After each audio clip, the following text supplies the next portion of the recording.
everybody. Hope we're all having a great Monday evening. Welcome to your Monday Night Rabble. Apologies for a few tech difficulties, so sorry about the wee delay. But we're going to be talking everything Rangers, everything from the weekend. As usual, plenty to discuss. So get the likes and troops. You got any points for the guys, any questions, then get them in. I'll be bringing them up throughout the show. So my name's Callum, I'm in the hosting seat, and joining me to dissect everything, we've got two of the Rabble's finest. We've got Mark and Trev. Mark, how you doing tonight? Yes, I'm good, mate. Back on again after yesterday's fiasco of a game, but looking forward to talking things all about Rangers. How about you? You all right? Aye, doing good, man. Good to be on with you, Mark, and good to be on with you, Trev. How you doing tonight? I'm good, man. I'm good. Nice to be on with you, fine gentlemen, as well. I'm glad that this is AI. This is a holographic version of Trev. Trev is still up the loft. Please leave a message after the tone. No, I'm glad, Callum, you put 50p in the old internet meter there to get back on there. So we're ready to rock and roll and talk about all things Rangers. Aye, defo. Well, I'm going to start off with a wee bit of talk about, obviously, the game yesterday, and it was a real strange one, wasn't it, guys? Because usually Rangers score a last-minute winner, we're all absolutely buzzing, we're jubilant, it's the best feeling you get. See, as soon as that goal went in, I was just like, it doesn't change anything for me, papering over the cracks. It was a real weird one, and that was kind of echoed by the Martin get to F chance when minutes of scoring, you know. Trev, what did you make of all that? Do you think anything's really changed for Russell Martin, and how do you assess the goings-on of the weekend? I don't think anything's changed, no. It's been said before, I've never seen a fan base so unified in their decision, their thoughts and feelings. I mean, literally, we get the winner and it's Martin get to F. Like, literally, I mean, it was always one continuous cheer for the goal straight into Martin get to F without taking a breath, you know. And I joined in because I had a few scoops at the time, so I won't lie. I was like, get on your bike, pal. He's no fooling anyone. It is a win. Of course, it's a win. We want wins, but we're not. We scrape past them, boys. Let's not beat around the bush. Like it could have easily been 2-1 to them, because we were better in the first half, but they were better in the second half. And as they said in the morning rabble this morning, they said it was. I think they said there were actually a game. It was like a game of basketball, or it might have been Heart and Hand Pod. So it was a game of basketball where it could have easily went to either side, and it really could have. So I'm happy we get 3 points. Of course we have. But we just got 3 points by the skin of our teeth against Livy, away from home, newly promoted Livy, by the way. So I'm happy we get 3 points, but I'm not happy, if that makes sense. Aye. I mean, I thought his comments were quite strange, Mark, because he was kind of going on as if we'd played amazing. I mean, I thought the first half was a bit better. We were a lot more in control. Obviously, we created quite a few chances. Really good goal, actually, to go 1-0 up. It was a lovely bit of play for our wide men. But I don't know, mate. It just kind of seems like papering over the cracks to me. How do you make it out, Mark?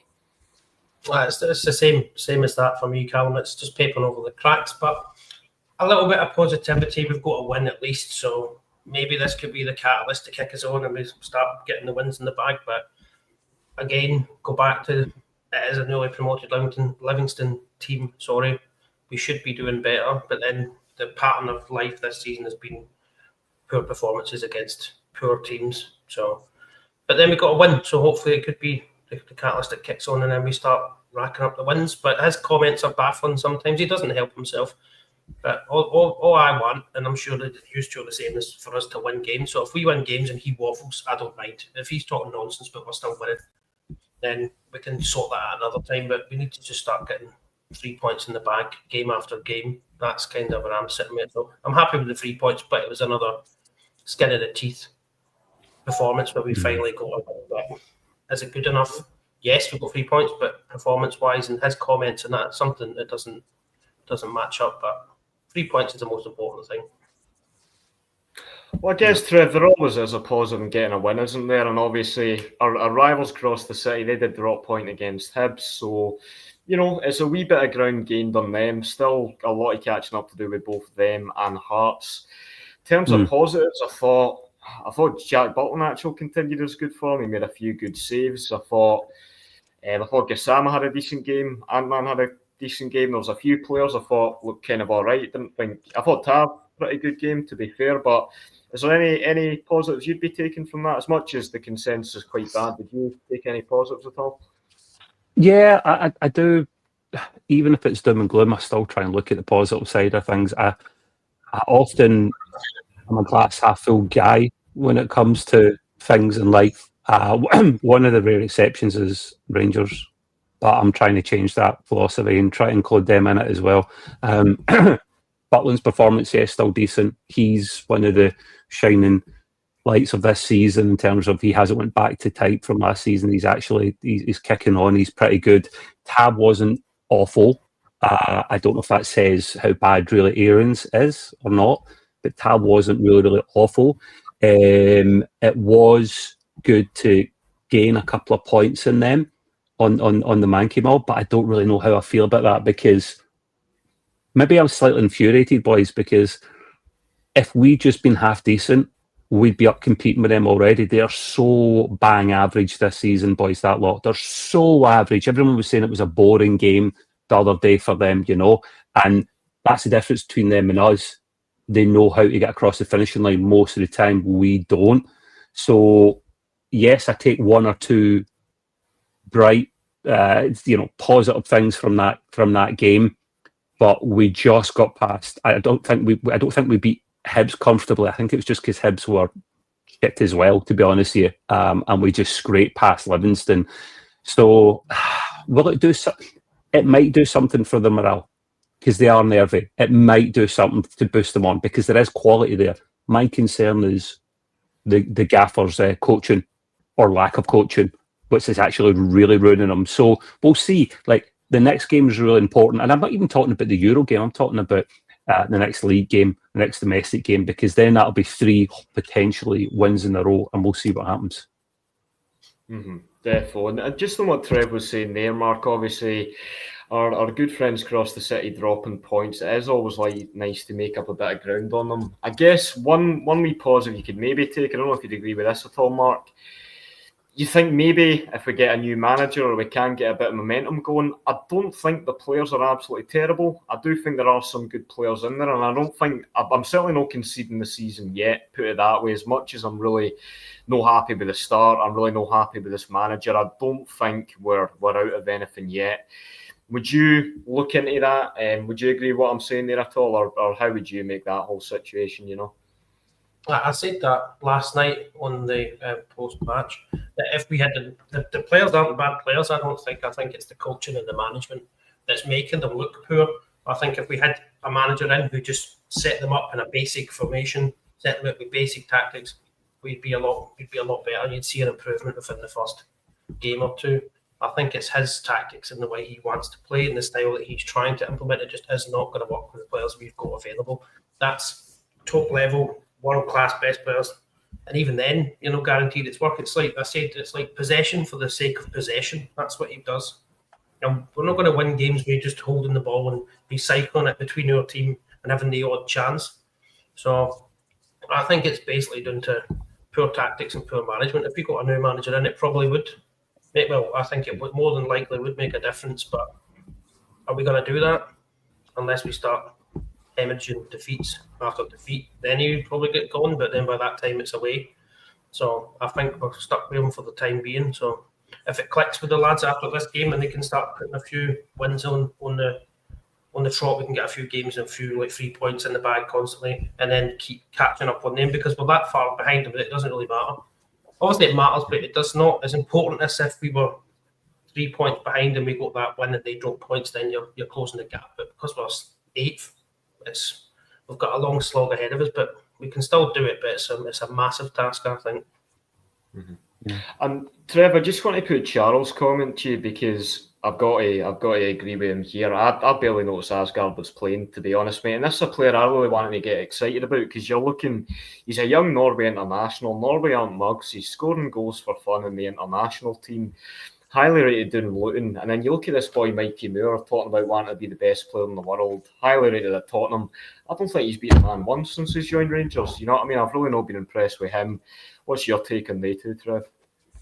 I share the concern, Callum, with these two as well. They are, on paper, two of our best players in terms of potential, skill.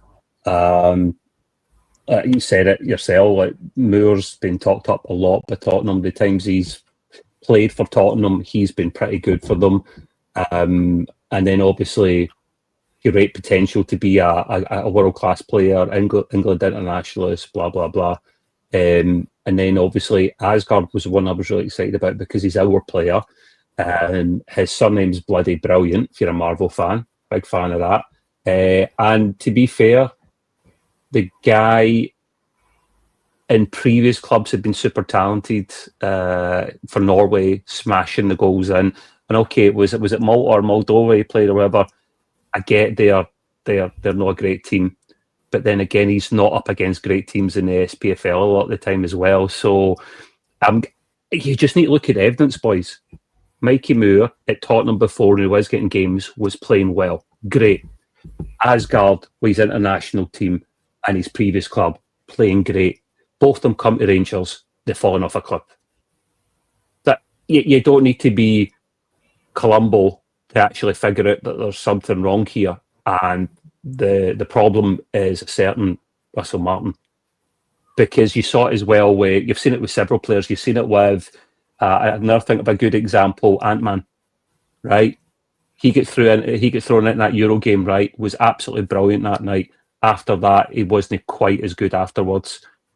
Whatever the gaffer's doing, man, he is coaching nonsense into them or coaching good stuff out of them, whatever it is. It's just, you just look at the stats in front and you go, okay, there's the evidence. So I'm concerned about that, boys. I'm genuinely concerned. And I think if we keep getting wins, it will be just scraping past.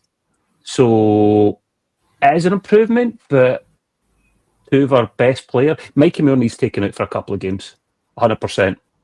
But he needs to be taken out, and Ant-Man needs to get more of a chance. Just, you're going to run an 80-year-old into the ground, and that's not the right way to treat someone else's asset. So, well, one wee positive you can maybe take, Mark, and it kind of does go into Jacob's comment here about there being quality in the team. I will say, to be fair, the first goal we got, I think it was Gassama into Ant-Man to Tav, it's actually a really nice goal, and I thought, to be fair, both Gassama and Ant-Man had decent games on their own. I thought you seen quite a big drop-off, actually, when Mikey Moore was brought on for Ant-Man, and although I think there's more to come for Ant-Man, I definitely do think there's quality in both the left and right wingers now. Still, though, kind of struggling to create a lot, and it does seem very laboured when we get into the final third.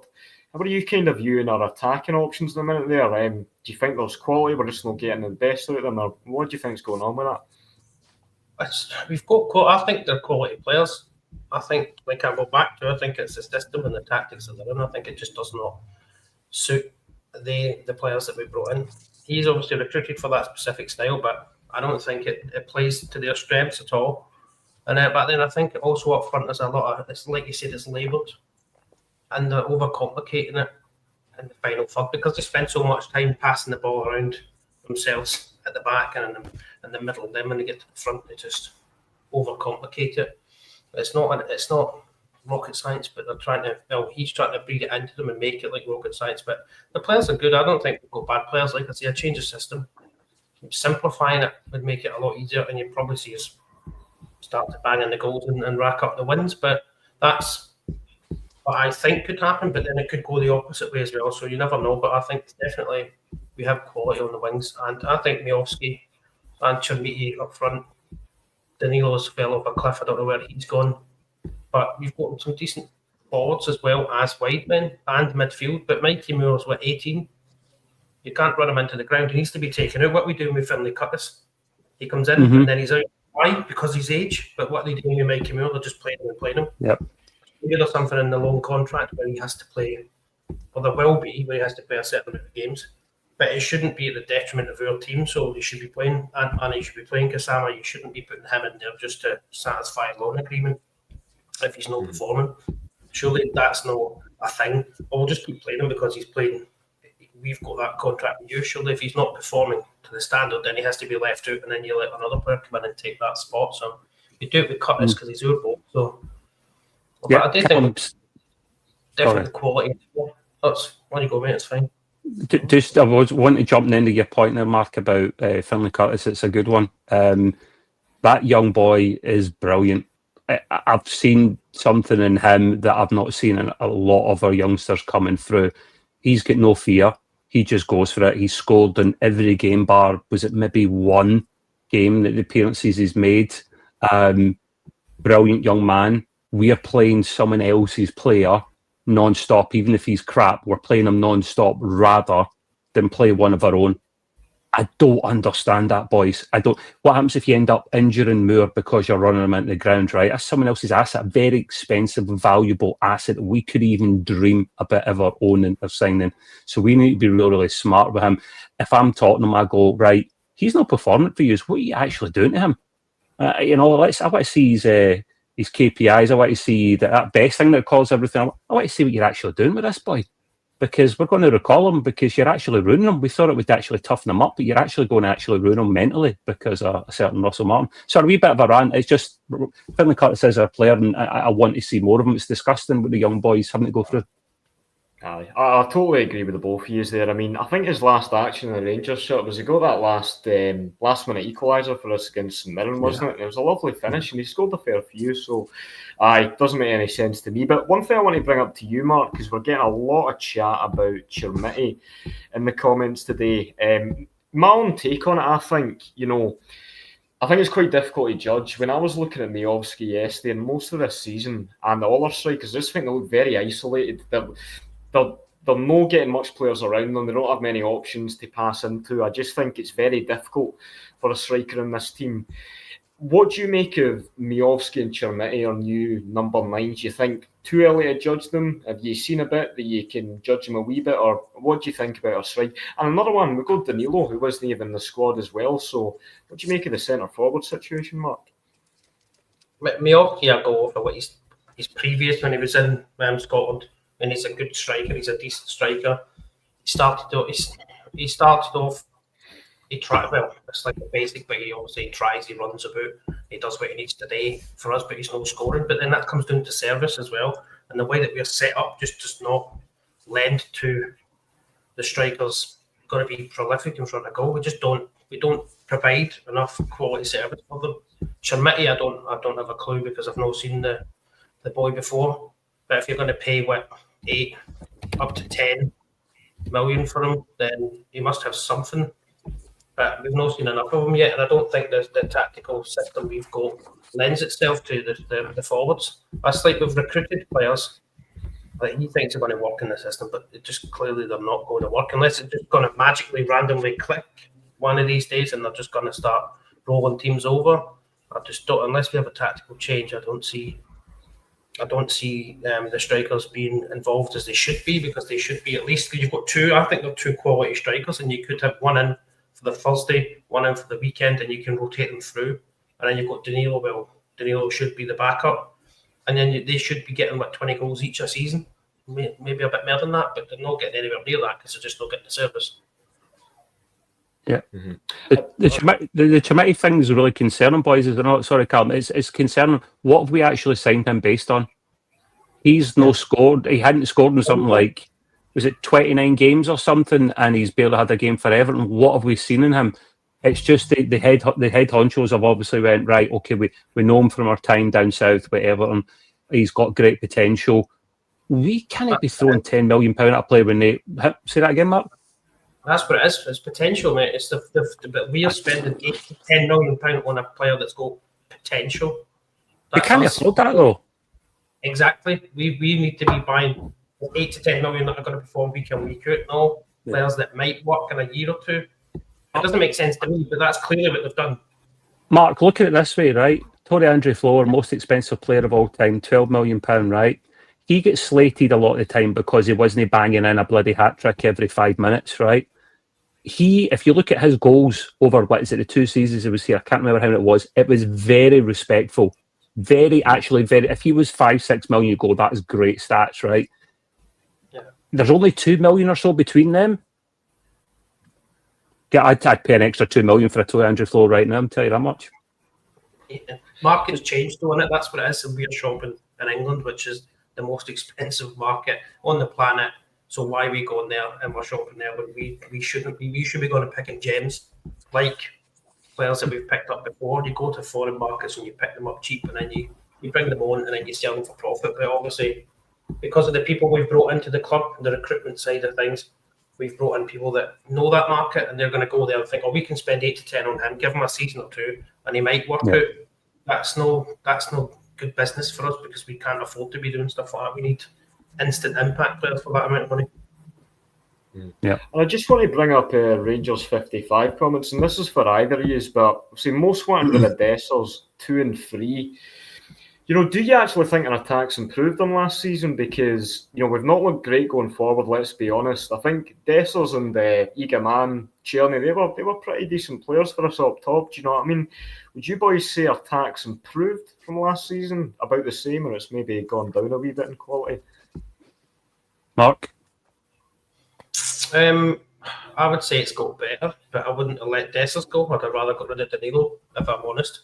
But who's going to buy him, because he's been injured for a lot of the time, and you're not going to get money back from him. So, and then Cyril this is the last time you could have sold him and made some money off him, decent money off him. So it's kind of a 50-50. I probably would have kept Cyril and brought the 2 in, and then that'd be fine. I think that'd be a decent front three that you could rotate. But obviously they've went the other route and they've sold Cyril, who was like 52 goals or 50 goals in 2 seasons. So that's quite a lot of goals to replace with the 2 players. And obviously, how many goals? They scored 1, is it? He's got 1.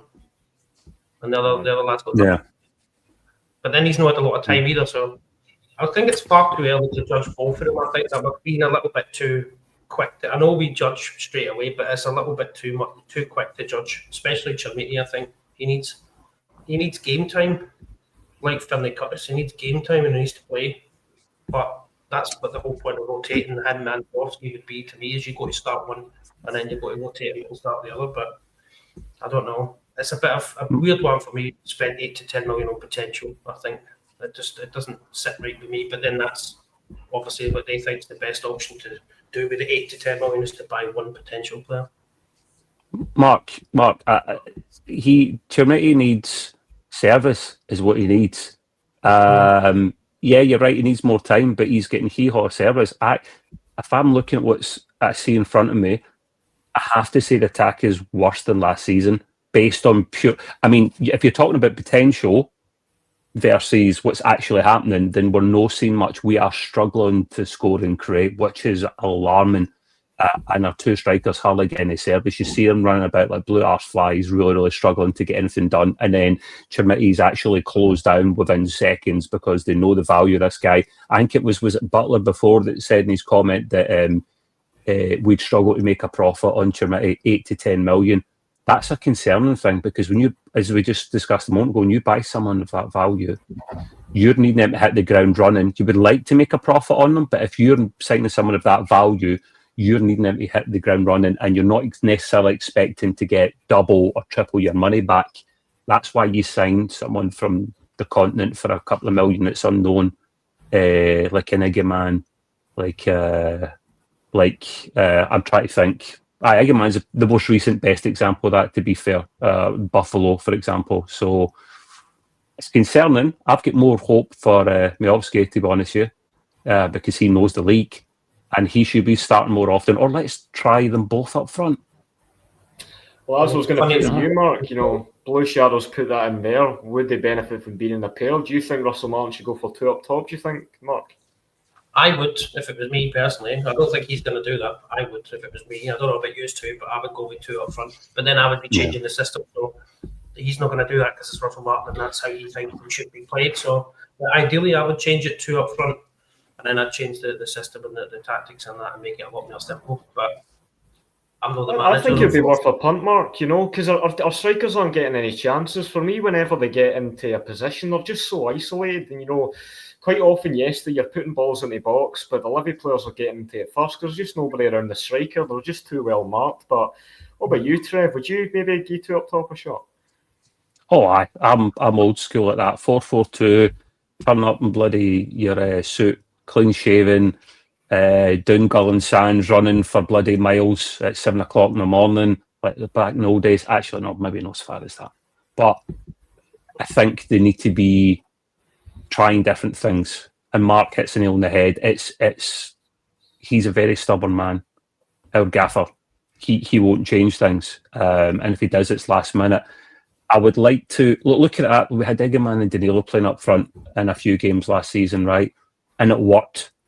One would play off the other, and it actually worked really, really well. So if anything, I'd be saying, let's try that same setup now with Danilo in there, with Miovski in there.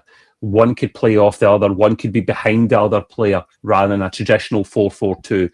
Might be more like 4-4-1-1 or something. I don't know. But you're requiring a gaffer to actually change his tactics. And I can't believe I'm saying that. He's another Mark Warburton. No plan B. I don't know who's worse, actually. There's a question. I don't know who. I dislike them both. But until our gaffer changes tactics, then 4-4-2 will just be a dream. Well, Mark, I want to put Sharpie's comment to you here because I think I really have to agree with him on this about the playing out from the back. Now, I know it can work. I know it's very common in modern football and all that. I think my problem with it is more we seem to be taking too many touches on the ball. I think Rangers under Russell Martin, for me, they're very predictable, Mark. I think it's very easy for oppositions to kind of work out what we're trying to do. A lot of players want too many touches on the ball. I mean, Suter was really annoying me yesterday with just the amount of touches he was wanting sometimes. It's just so clear exactly what he's going to do. And what do you think about the whole playing out from the back? I imagine or do you think it can work, or what's your take on that, Mark? It can work, but the problem is we're doing it far too slowly, and we're labouring it, and we're doing it over and over and over. It's like the horseshoe, but at the back, and we just keep doing it, and we're too slow to spring the attack and go forward. And the opposition, you can just sit in their bit, and they can just watch you from their half. They can watch you passing it around. There's no real pressure on them. And then they can see when you finally go to attack, they can see you switching, and then they can close you down because it's all too slow, it's all too laboured. There's no intensity, there's no pace, there's no running like he says in his press all the time. All the stuff he says, there's none of it. It's all predictable, laboured, slow, passing side to side, which it'll work if you do it quicker and you've got the turnover quicker and you're going forward, but there's none of that. The transition from back to front for us, it takes too long. Do you agree with that there, Trev? Too slow for me as well, but what do you think? Yeah, it's been said before, there's a reason not many teams can pull off this style of play, and it happens to be Barcelona is one example, the Man Cities of the world. You need excellent players in those positions to do that. It's one of the hardest things in football to play out for the back, quick passing, controlled tight, quick passing, finding your man, making the move, pulling other players out of position. There's a reason that only Pep can really do it for the most part, and everyone's trying to be a bloody Pep light.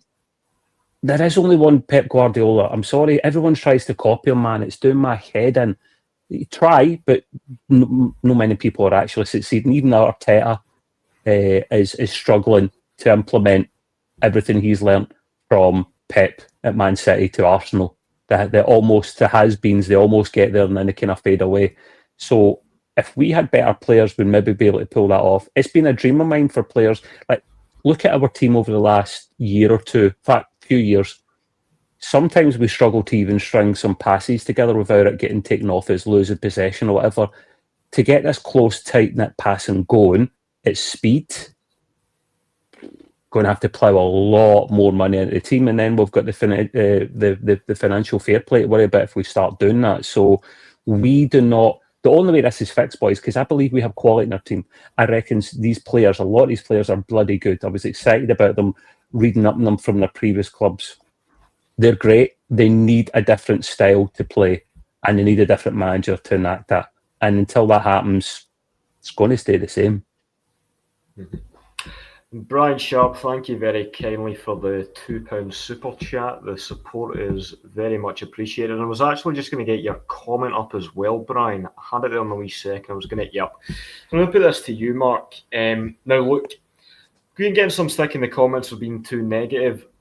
Look, I think I agree with what Brian's saying there. You know, Livy, they're a newly promoted team. I'm obviously buzzing that we got the win. But I think with Russell Martin, the way he's going on as if we played, you know, like prime Barcelona or something, man. I mean, I thought it was a bit scrappy. I think we deserved to win, but I also wouldn't have been really complaining too much if we only drew the game. I thought Livy came on to us a lot in the second half. Would you agree? I think we should be really doing a lot better against a newly promoted team like that, Mark. Yeah, well, I think Russell Martin's comment was the best 45 minutes we've played this season, or one of the best 45 minutes we've played this season, prime Barcelona. Wow. So I don't know, but if that's what he's obviously trying to be positive, because I mean he's got to be. You can't be just negative and say that was terrible. But I think that we should be putting more than squeaky bum time against a newly promoted Livingston team. But then I go back to the form of this season. That's just how it's been. So I wasn't expecting anything different. I don't know if you were expecting us to go in there swashbuckling football and batter them 4-5-0. I didn't see it myself. I thought we would probably get a draw, which nearly came to fruition. We were lucky to get the win in the end, but it's 3 points. So I am happy about the 3 points. I'm not going to say that I'm not, because I'm like a half-full type of guy as well, Trev. I like to look at life like that. But it is difficult with Rangers. They make it difficult, especially over the last X amount of years, but it's positive we won. But when he's saying things like it's the best or one of the best 45 minutes that he's seen since he's been the manager, then there's got to be questions asked of what he's watching. But we should be beating Livingston. I mean, no disrespect to Livingston, newly promoted, we should be beating them quite comfortably, but that's not been the track of this season, so it's not a surprise. Mm-hmm. And I want to just bring Multiple Man's comment up to you, Trev, because this is something I've been saying all the time, man.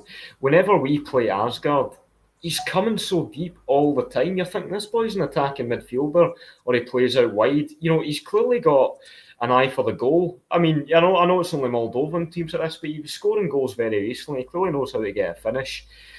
Yeah. What do you I mean, that makes me think that a new manager could get better for him, because it just doesn't seem to me like Asgard's comfortable playing in that team at the minute, Trev. Yeah, agreed. The most impressive thing about Asgard at the moment is his hairstyle. I was hoping for a lot more, but no, he's been bang average since he came in. It's one of two things, in my opinion. One or two things, boys. It's either he's been coached that way, he's been told that way by the gaffer to play a certain way, in which case you've got to do what the gaffer tells you, otherwise you risk losing your place in the team. And or he's having to go back and try and grab the ball more because the rest of the team are not performing and linking up with him and getting passes to him on a regular basis. So he's doing what you'll find our strikers doing quite a lot, coming back, sometimes too far back to get the ball. You saw Miovski doing that as well. Seen Chimiti do that, come back to get the ball because they were getting no service. So I reckon it's probably the coaching they're getting there, because we touched on it before. He was Asgard was great for Norway, great for his previous clubs. Comes to us and he's now bang average. And just to touch on what Mark's point before, when he was talking about the gaffer talking about one of the best 45 minutes we had, I was enraged when I heard that comment as well. I think he's got to be positive, Mark, right? But he can be a realist as well. So he could be like, aye, that was better from us. You would see this a lot from Barry and Gerrard back in the day. It was better, but I want to see more. It's better, but we've got more to work on and improve on for the next game. I think that's being positive and a realist at the same time, instead of trying to gaslight us by saying that was one of our best 45. If that's one of our best 45 minutes, then we deserve to be, 8th in the table, wherever we are. Yeah. And I think the thing is, Mark, if we'd seen, I think, a bit more evidence that we could put good domestic performances, and I think you maybe would buy into, okay, decent 45 minutes, and we did take the 3 points in the end with the last winner. But I think the thing for me, mate, is just the evidence really is so sparse of signs that we are going to start playing well. I know obviously it does take a bit of time. He is a new manager, new players, but it wasn't that different from how we played against Hibs. It wasn't really that different to how we played most of the league games for me. And if I'm looking at Russell Martin's tenure, the only one where I'm thinking that was really a Rangers standard performance you can build on would probably be the Pilsen game, to be honest. So I don't know. I mean, do you see him turning it around? Do you think you are seeing anything there to show that maybe Russell Martin can start to play some good football and get it right? But for me, it's just like I'm not seeing that different from what I've been seeing every other domestic game, to be honest. I hope he can turn it around. I want him to turn it around. I want us to start winning, but I think if you take Europe out of it, the Pilsen game, but that was a bit of a tennis game as well. But then you take that out of it, domestically, that's the first win. Obviously, the League Cup goes through. I mean, but the performances, that's why I'll base it like separate Europe and the league. The league, it's been terrible.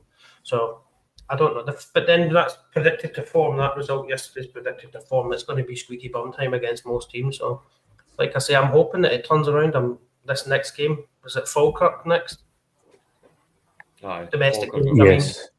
We've got the European game, but domestically it's Falkirk next. Is that away as well? Yes. Yep. Sunday. Yep. I mean, that's another promoted team. So if we see the same performance again as we did against Livingston, then there'll be more questions asked. But I'm hoping that win's going to spark the players, because obviously you've seen the relief at the end of the game when Aaron scored the winner.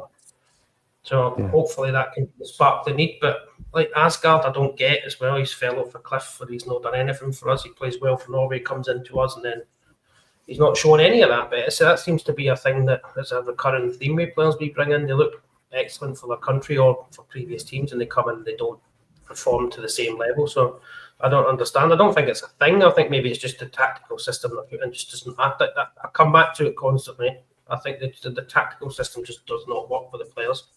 And I think he's trying to play a high-level game with players like Trev said earlier. They need Man City, Barcelona, Real Madrid players of that world-class level to play that system well and make it easy and make it work. But we're not going to do that. So, but hopefully this is the spark. I'm hoping it's a spark for the Falkirk game. We're going to brush them aside and we're going to battle them. And it's going to be game 2. We've got 3 points, and then we're going to go on a run. And then it'll be 10 games down the road, and we'll be saying what we'll be moaning about. We've won every game since. Do you know what I mean? That's the kind of positivity we need.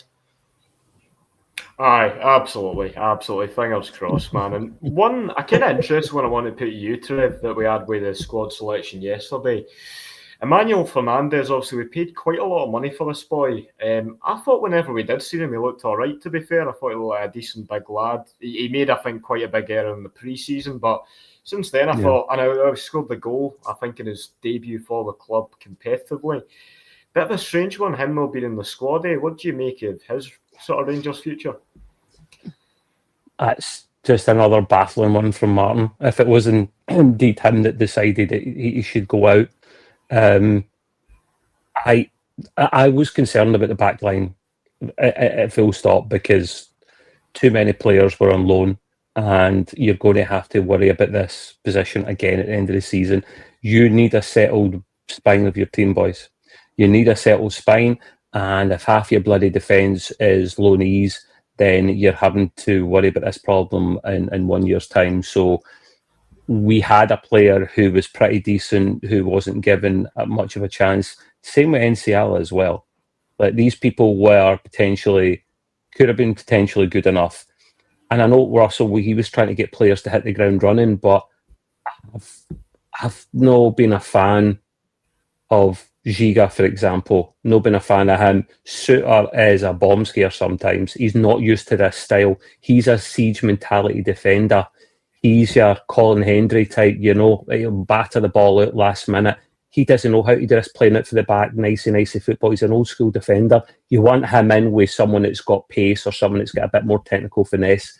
But I am concerned about that back line, boys. So Fernandez should have been given more of a chance, but I don't. With this bloody regime, man, any decision they make, you're just confused by it. So. And it kind of leads into Shona's comment here, and I've got to be honest, I've not seen his Instagram post. If anyone knows what it was, please do enlighten us in the comments. But he was one mark when I thought whenever he played the back end of last season, looked like a cracking big centre half to me. Thought he looked decent going forward, big physical presence, highly energetic, and strange one for me that we didn't keep in, but. You've heard what Trev's obviously said there about Fernandes. We've got Suter in the mixer. Obviously, Nasser Giga, we got him in on loan. He started off quite well. Do you have any kind of favoured centre-back partnership you'd go for? And kind of what do you make of the centre-back role at the minute that we've got? Yeah, I think on the NCR thing, I think he said he posted like an animated picture of himself and it said "still here," basically. Oh. So he obviously wants to play. The lad's been bombed out, I think. So he's put a little animated picture of himself on a pitch doing some training, and it's just saying, "I'm still here," basically. So I think the lad's been hard done by. Is he worse than anything we've brought in? Fernandes, $3.5 million. So you can like equivalent with Chermiti, the 8 to 10 for a striker. We've paid 3.5 for 23-year-old centre back, 23, 24, and he's not getting a sniff. $3.5 million for us for a centre back is starting centre back money. But he doesn't even get a sniff. So you've got to give the big lad a chance. But then I think the problem is if you look at how many players we've rotated through in that back line, the centre-half pairing has been chopped and changed. So you've not got any continuity there because it's not the same players playing. I mean, I think he's trying to get a stable back line now and a stable centre-back pairing, but he messed about for so long, chopping and changing. But if you've got Cornelius, he's injured, is he? I don't know how bad that is. Cornelius, he looks like a good left-footed natural centre back. John Suter, he doesn't fit the style again. I'll say it because he's like a siege mentality defender, old fashioned, getting at the tackle, clear the ball. But we don't want Russell Martin doesn't want that. So you've got to get him out. So then who have you got? Fernandes, and then you've got Inciala, and then who else have we got? De Giga, who hasn't looked great. He hasn't felt with any confidence. He's looked a bit shaky at times as well. So. Centre-back pairing, Cornelius is in there for me if he's not injured. He looks decent. And then I would go with Fernandes, maybe you need to give him a run of games. It's like, why are you wasting $3.5 million and then you don't give him a run of games? It makes no sense. Why have you punted Inciala to the youth? And he's just there training, where he was supposed to go on a loan. That's not happened. So get him back into the 50. Because he did look decent. He just needs game time. Again, it all comes back to that. But we're prioritising loan players instead of our own players that we actually own. And we're playing players that are on loan. It doesn't make sense to me, but like you said, Trev, it's the recruitment team that they've brought in. That's the kind of road they're going to. But it doesn't make sense to us because we are fans of the club.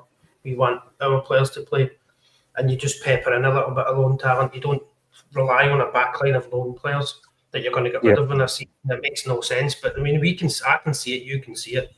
The people watching can see it. But we obviously don't make the decisions. But it doesn't seem to make any sense. So.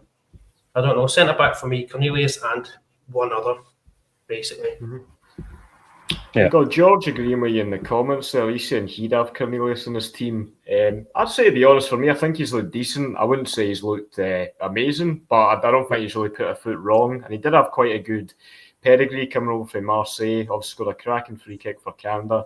So we've not seen a lot of him, Trev, but what do you make of the Cornelius signing so far?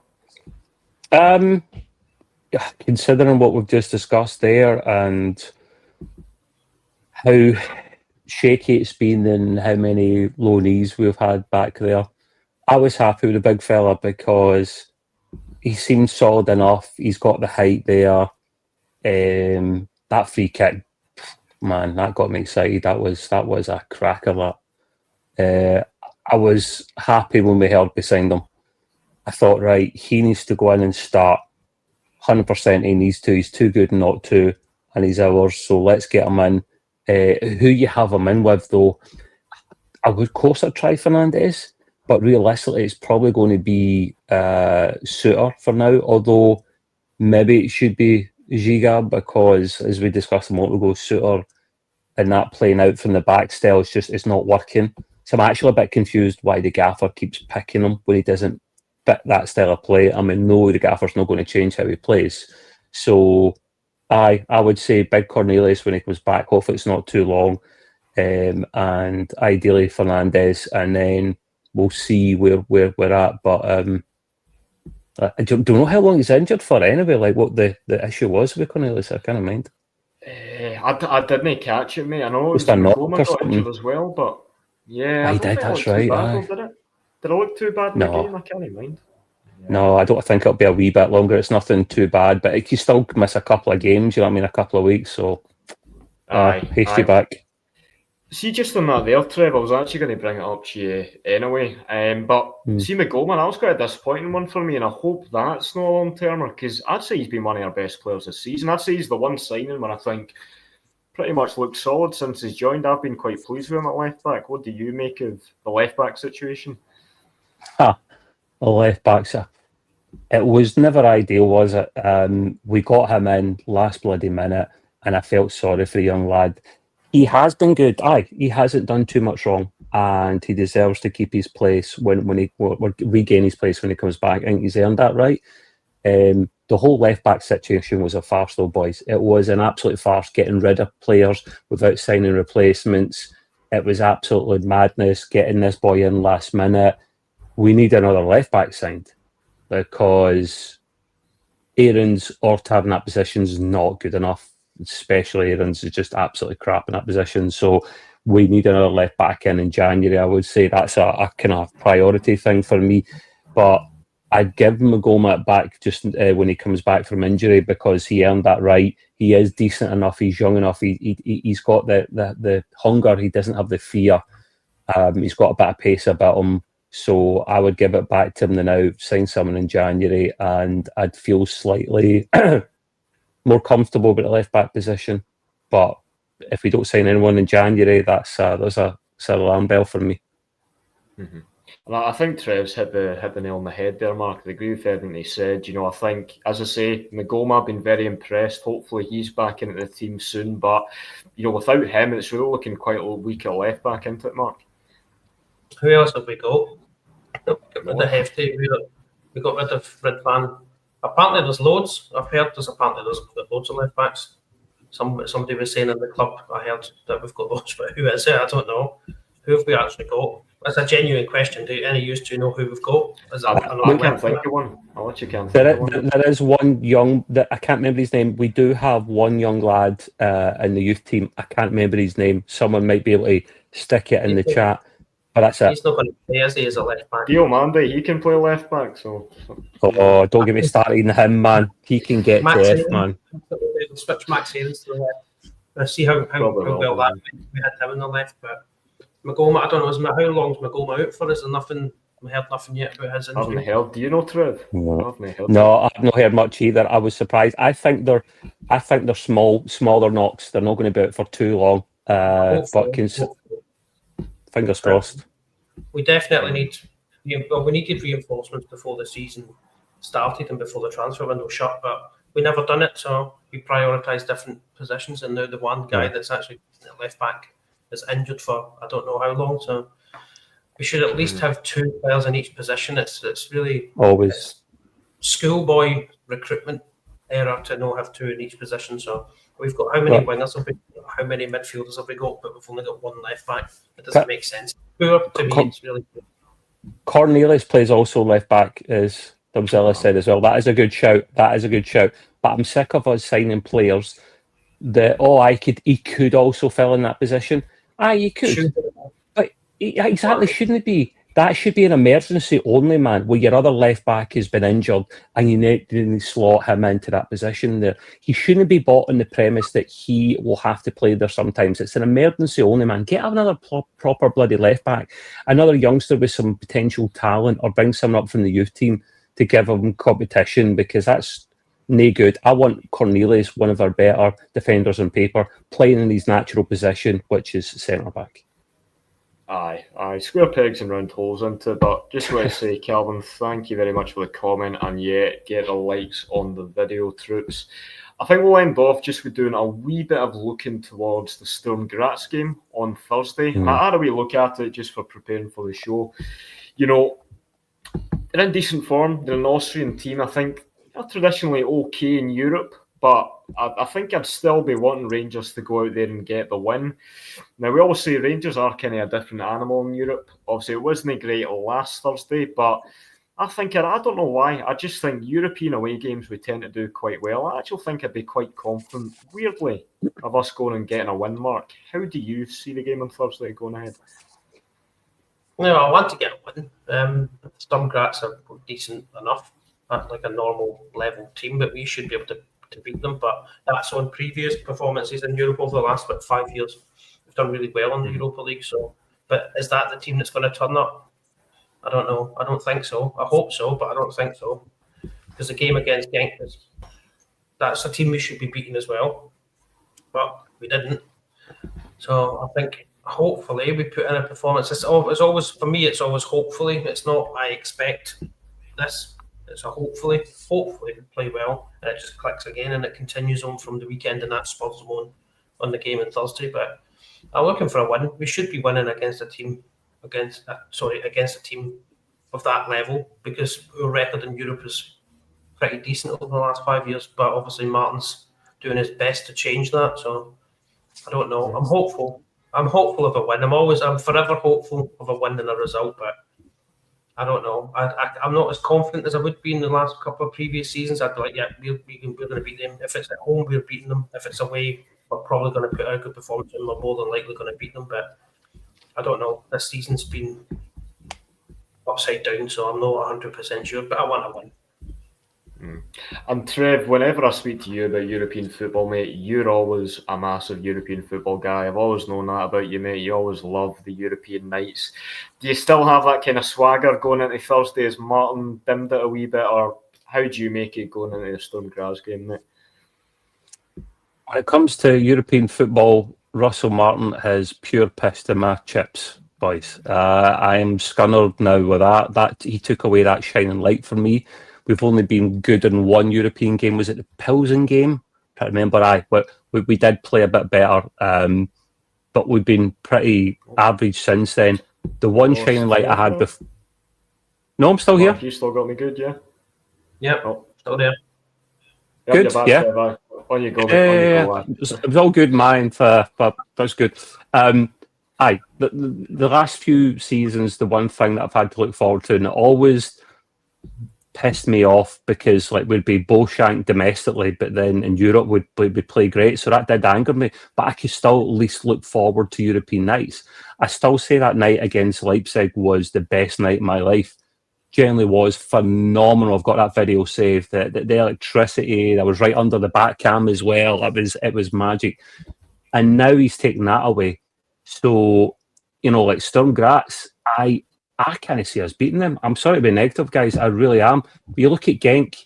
Genk were third bottom of the Belgian league, and my pal, one of my gaming pals who's from Belgium, was taking a piss at me.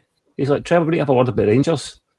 He's like, the other mob were actually Bruges. They were actually a good side. I get that, but then when you're then talking about third bottom of the Belgian league, we've got issues. And I went, I know, man, it's and Sturm Graz are no mugs. I don't know what position they're in. Someone can tell us if they're near the top of they're Swiss, aren't they? So top of the Swiss league or something. They won the Austrian league last year, mate. So I don't think they're mugs, put it that way. They did win the Austrian league, so I think they're all right. Yeah, agreed. So I hope I'm wrong. I will watch that, because I do love the competition. Champions League would have been too much for us, I think. The money would have been nice, but I always joke I like the Europa League because I know the words off by heart. So, aye, and for yourself, Mark, in terms of the team selection and all that, any players you'd have on your mind for a start? Maybe would you give Finlay Curtis a game? Do you think you'd go with Asgard again? Maybe shift him out? Maybe a Diomande possibly? I know he's been minced, but I think in the Celtic game, sometimes in Europe, he can play all right. Any kind of surprise additions for yourself on Thursday, Mark, or do you think it'll be roughly similar? No surprises, but I probably would. Diomande is suited to European football. He does play better, I think, on a whole, if he's in when we're in Europe. Suspended. My bad, mate. He is suspended.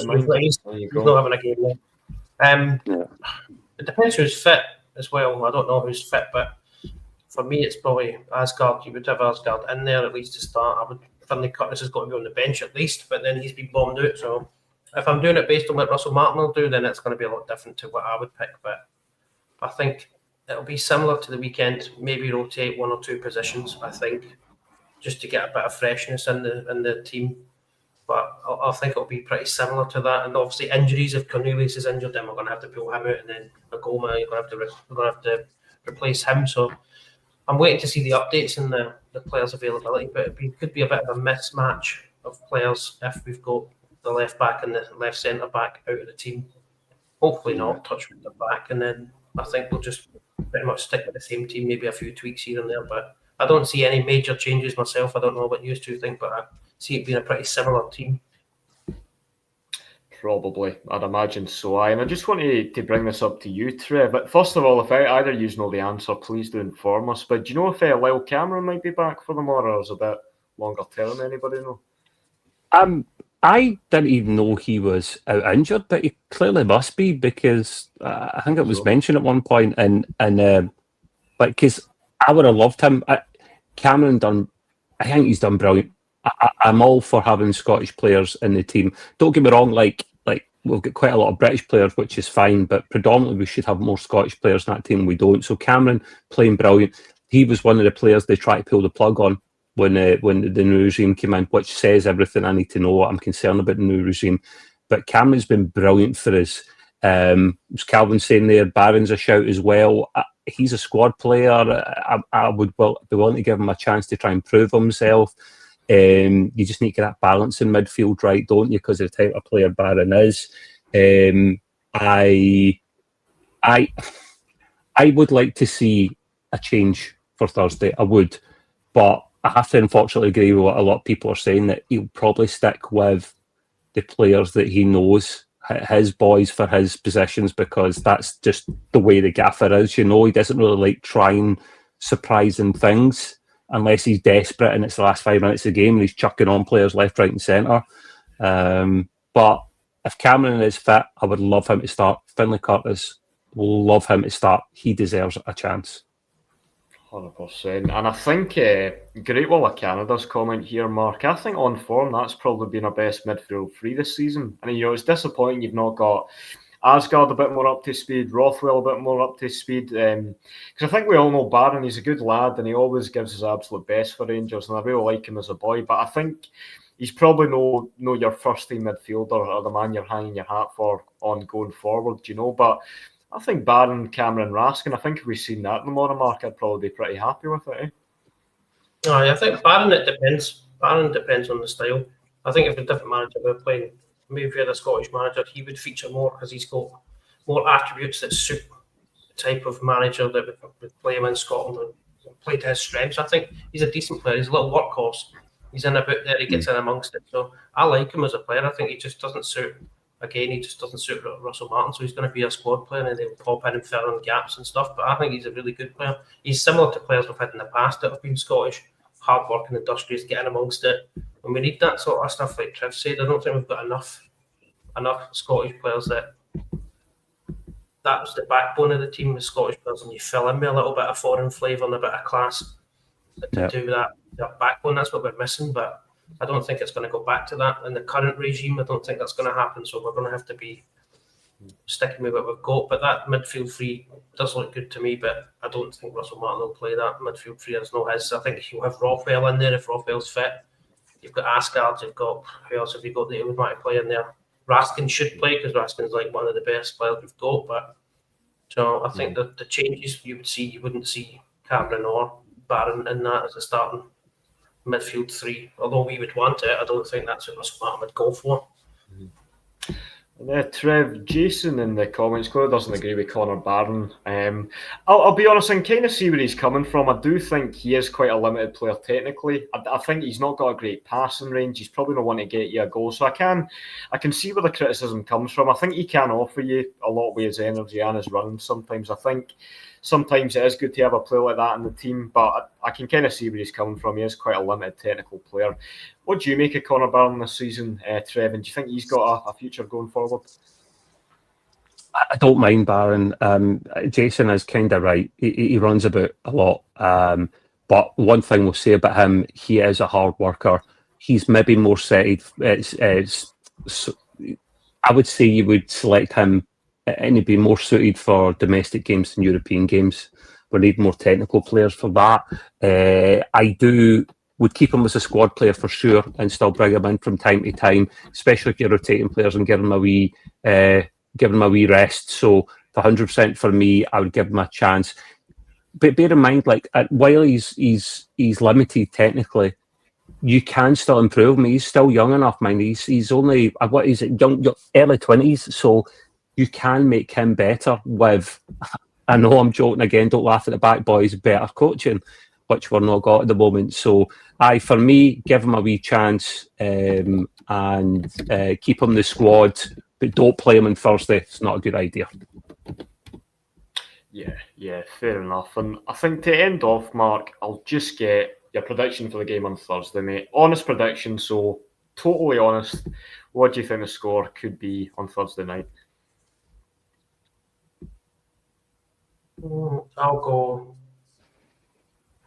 really optimistic. I'll go 3-1 Rangers. Oh, really optimistic. I just pull the rabbit out the bag. 3-1. Do you share his optimism, Trev? Yeah. Oh, Christ on a bike. It's away, isn't it, this game? So, to hell with it, man. Let's glass half full. Let's keep it going, boys, man. I've got my bed crying again tonight. Let's say 1-0 to the famous, right? 94th minute again. Max Aarons, and he'll run about going Raj again, thinking he's just bloody won the league or something. Why not? Let's be optimistic, boys. And the outro is sorted. I fixed it from the women's outro. No women's outro for you. You just get a proper outro. Nice one. Well, you know what? I'm going to keep up with positive vibes. I reckon generally we're going to win 2-1, mate. We're great in Europe. We're good away from home in Europe sometimes. I reckon we probably can't get a clean sheet, but we're going to win. We're going to win. I bet you we're going to win. 2-1 I'm going for. But anyway, guys, I think that was a great chat. Got a lot covered and great being on with you troops. Do either of you boys have anything you want to end off with before we call it a night? Yes. Russell, get to. That's all.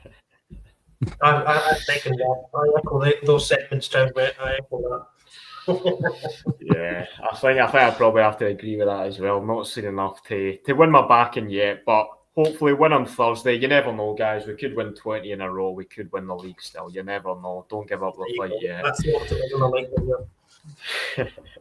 But anyway, troops, thank you so much for tuning in tonight. I really do appreciate it. Get the likes in, troops, and thanks for everyone who did leave a comment. We'll be back tomorrow with the afternoon rabble, and we're going to have the Monday night show on tomorrow, 7:30, I believe. So thank you kindly, everyone. Have a lovely rest of your evening, and take